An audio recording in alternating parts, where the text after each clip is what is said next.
Good morning mga idol. Luto na tayo ng ulam ng mga bata. Ika, maggisa tayo ng herb. Luya, sibuyas, bawang, dahon raule. So, mabango na ang ating ginisa. Lagay natin ang manok na naman. Yan, timplahin natin. Paminta.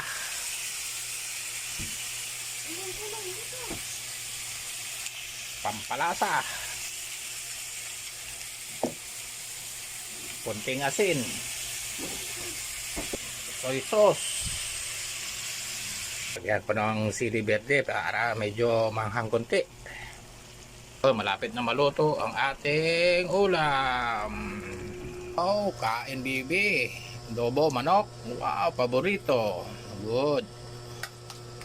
Yun, paborito ng mga bata. Yan, baon na naman sila. Okay.